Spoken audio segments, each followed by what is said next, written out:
one army we only hoped for when I took command in April 1951 and started putting it together. General Van Fleet returned to narrate this tribute to a South Korean army now a dominant force in national politics.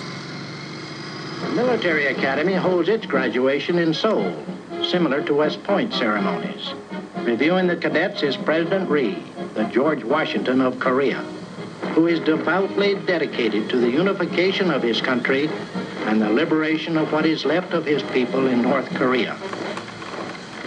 The general feeling was we were going to sink or swim with Syngman Rhee, and the effort was to ignore the failures of his highly authoritarian society, of a police state society, if you like, and to try to get on with building up his industry and trying to make the country self-sufficient. One thing Rhee was interested, however, to his credit, was education. An enormous effort was made to build up Korean educational facility.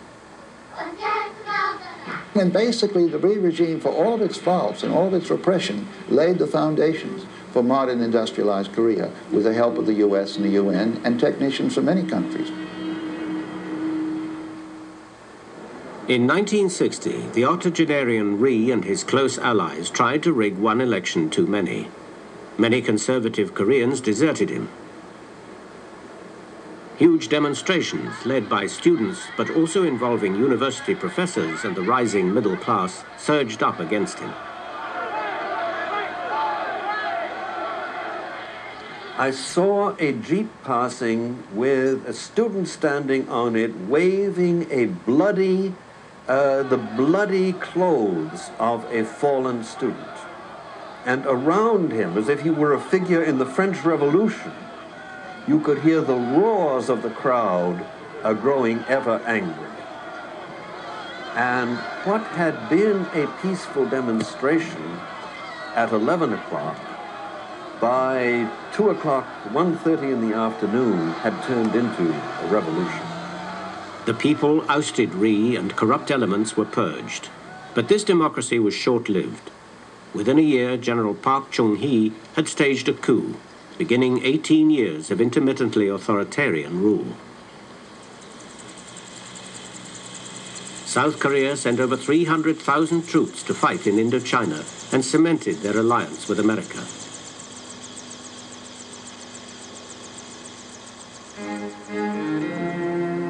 In Korea itself, the demilitarized zone has become the militarized zone. Distrust is high, and incidents are tragically frequent along the demarcation line. The South displays to visitors tunnels under the demilitarized zone which are claimed to be North Korean invasion routes. In 1975, Kim Il-sung visited the ailing Mao Zedong. Though he has widened his contacts beyond the communist world, the North is still very isolated from the West and Japan. It has adopted a strategy of self-reliance known as juche. The problem of the North Korean economy is the problem of North Korean politics. In other words, the politics flows from the top down. It's tightly held by Kim Il-sung and his group. And as a result, everything else in the society flows from the top down. North Korea has done very well in industrializing on basically a self-reliant Stalinist sort of model. But the diminishing returns of that have been obvious for at least 10 or 15 years, if not longer. With relatively small resources, much smaller population than South Korea, it has, at tremendous human cost, achieved a fairly substantial industrial and military establishment. Well, North Korea has become an almost grotesque caricature of a regimented communist system.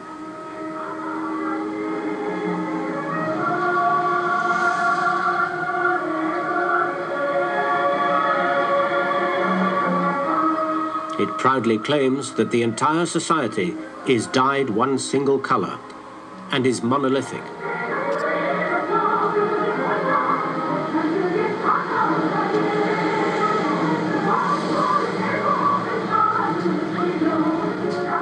On election day, crowds dance to honor the single candidate. They make no bones about 100% turnout for elections and 100% for the right person.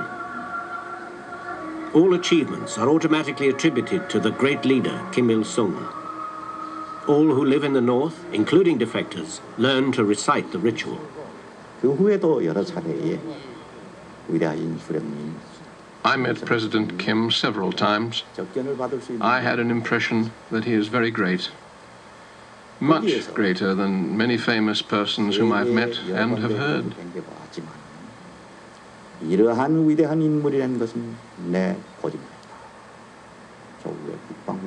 I can see that the Juche idea is providing the base for his successful politics. I was attracted by him. I decided to settle in this utopia. 그 요청을 기꺼이 참 받아주셨습니다.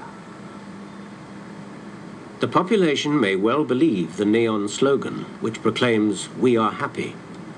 In their lifetime, things have got better.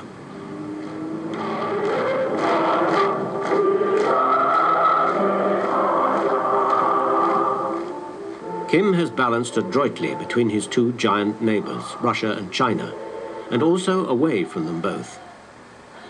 His answer to the succession problem has been to groom his eldest son, Kim Jong-il. If this hereditary succession comes off, it will be the first one in the communist world. Kim Il-sung's cult of personality works in its own terms, but it is obnoxious to foreigners and brings derision on North Korea from the south. When you hear Kim Il-sung's name, they are talking and they are using all kinds of adjectives. Before you hear Kim Il-sung's name, you have to wait 1 whole minute. The great Kim Il-sung, our beloved father and the leader of socialistic world and all that crap. Then Kim Il-sung's name comes. I think this is nonsensical. This may be all right in 17th, 18th centuries back, but we are facing 21st century in a couple years' time. I myself feel that I've constantly gone wrong by underestimating Kim Il-sung because he looks like basically a buffoon to most Westerners. But the man has stayed in power for 40 years, and he is an extraordinarily shrewd tactician. He knows Koreans very well. And what he has done that almost no Korean leader in the post-war period has been able to do is to solidify a faction.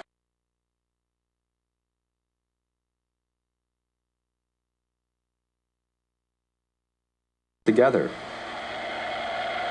Will it stay together for Kim Jong-il?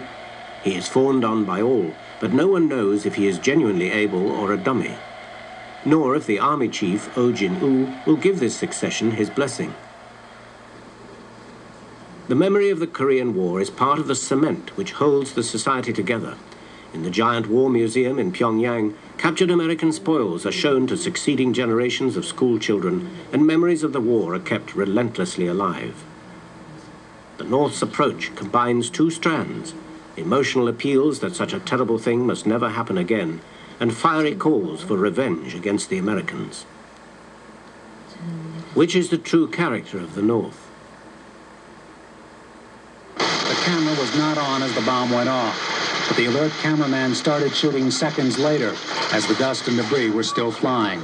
4 cabinet members were among the 17 South Korean dead. South Korean officials... In October 1983, a bomb in Rangoon blew up members of the South Korean cabinet visiting Burma. The Burmese government, which had been close to Pyongyang, broke off relations with North Korea as a result. In 1987, a South Korean airliner vanished near Burma. The South produced a young woman at a press conference who confessed to being a Northern agent who had planted a bomb in the plane.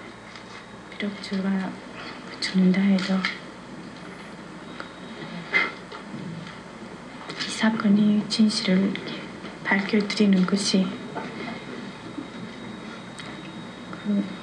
돌아가신 분들과 그리고 This violence helps to obscure the political immaturity of the southern regime. President Park, whose wife had earlier been assassinated, was himself shot dead across the dinner table by his own intelligence chief.